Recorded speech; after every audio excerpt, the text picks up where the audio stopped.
Pak. Siapa aja, Pak? Di dalam, Pak. Benar, Pak.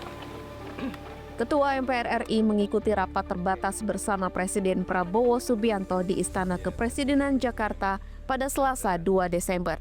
Keduanya membahas sejumlah isu nasional termasuk soal penanganan bencana yang masih berlangsung di Sumatera Barat, Sumatera Utara, dan Aceh.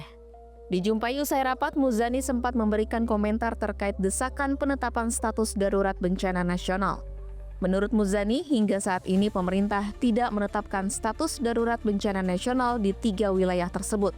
Ini dikarenakan Presiden masih berkoordinasi dengan lembaga terkait untuk memulihkan kondisi di lokasi bencana. Ini boleh terus berkoordinasi tadi dengan banyak menteri terkait, baik yang berkaitan dengan bantuan ataupun perbaikan infrastruktur, bahkan Dirut PLN, Dirut Pertamina sudah dikerahkan untuk memulihkan kondisi listrik, suplai bahan bakar di sana agar normal, kira-kira seperti itu. Muzani pun menambahkan bahwa Presiden memiliki pertimbangan tersendiri terkait kemungkinan penetapan status bencana nasional. Penetapan tersebut menurut Muzani merupakan kewenangan Presiden yang nantinya harus ditetapkan dalam bentuk keputusan Presiden. Ya, tadi kami dengan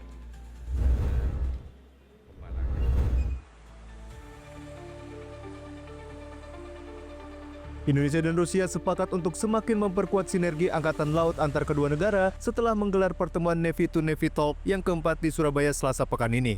Asisten Operasi Kepala Staf Angkatan Laut Laksamana Muda Yayan Sofian menjelaskan, Navy to Navy Talk keempat dengan Angkatan Laut Rusia di Surabaya ini berguna untuk mempererat hubungan Angkatan Laut kedua negara yang telah terjalin selama beberapa tahun terakhir. Dalam pertemuan ini, kedua angkatan Indonesia dan Rusia bersepakat untuk terus melanjutkan kerjasama, meliputi operasi latihan bersama serta pertukaran prajurit maupun perwira untuk saling menimba ilmu. Selain dengan Rusia, TNI Angkatan Laut juga telah menjalankan misi diplomasi dengan Angkatan Laut dari berbagai negara di tingkat regional maupun global seperti Belanda, Jerman, Italia, Prancis, Cina, dan Amerika Serikat. Kita saat ini sedang melaksanakan ini suatu momen yang penting sehingga bagaimana kita menyetarakan kemampuan prajurit-prajurit kita, kemampuan perwira-perwira kita mengikuti program-program pendidikan di sejumlah angkatan laut yang terkuat di dunia. Kursus-kursus yang akan dilaksanakan juga disepakati akan dilaksanakan bekerjasama antara kedua belah pihak. Kerjasama melalui penguatan diplomasi dengan Angkatan Laut dari berbagai negara ini memberikan dampak strategis bagi pemerintah Indonesia yang memegang peranan penting dalam menjaga keamanan di wilayah Indo-Pasifik dan Asia Tenggara.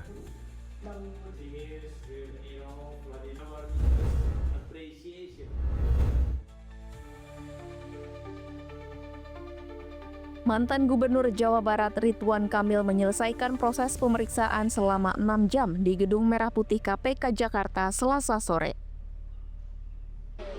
Pemeriksaan ini terkait dengan perkara pengadaan iklan di Bank Pembangunan Daerah Jawa Barat dan Banten yang menyeret nama Ridwan Kamil sejak beberapa waktu terakhir.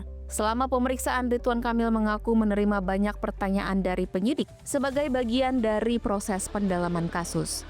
Ia mengaku lega karena akhirnya dapat melakukan klarifikasi yang menurutnya telah ia tunggu selama berbulan-bulan. Kedatangan untuk pemeriksaan ini juga menurut Ridwan Kamil sebagai bentuk penghormatan dirinya terhadap supremasi hukum.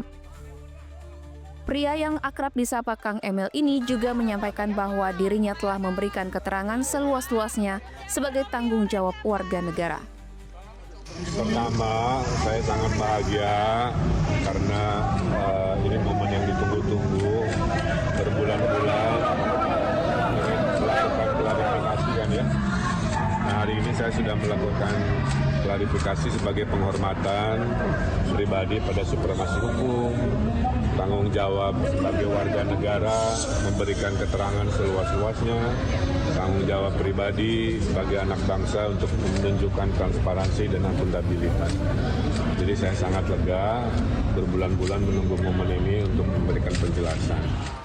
Sebelumnya, nama Ridwan Kamil kerap dikaitkan dengan kasus Bank BJB yang telah membuat rumahnya turut digeledah oleh tim penyidik.